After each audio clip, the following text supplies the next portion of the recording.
হচ্ছে, চারিদিকে আমাদেরকে গালি খেতে হচ্ছে, চারিদিকে আমাদেরকে অপমান লাঞ্ছিত হতে হচ্ছে।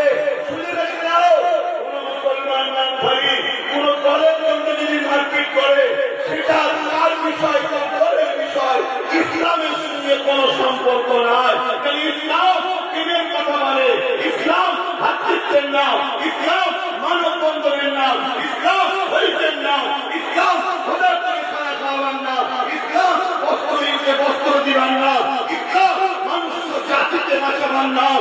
ইসলাম বলছে আপনি যদি কোনো একটা অসহায় মানুষকে বাঁচান, সে মুসলমান হোক, হিন্দু হোক, যে কোনো ধর্মের হোক, একটা নির্দোষ মানুষ, অসহায় মানুষ, তার উপরে জুলুম হচ্ছে, আপনি যদি তাকে ইসলামের হাত থেকে বাঁচান, ইসলাম বলছে পুরো মানুষ জাতিকে আপনি বাঁচালেন। বলে বলুন সুবহানাল্লাহ।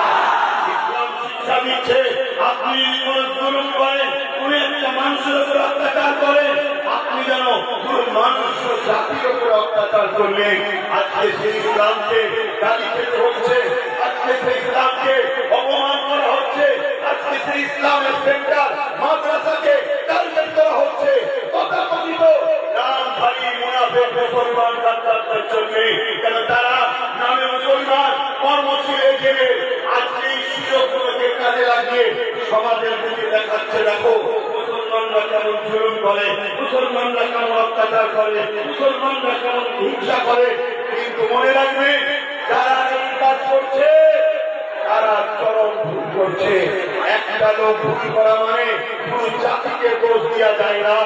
একটা ঘরে হাজারো লোক ভুল আছে, তারপরে পুরো দলকে যেমন অপমান করা যায় না, ঠিক তেমনই একটা লোক যদি অন্যায় করে, 10টা লোক যদি অন্যায় করে, তার জন্য লক্ষ কোটি লোককে নোংরা কথা বলা, দাগ লাগিয়ে দেওয়া, তার উপরে জুলুম করা যায় না। ভাইরা আমার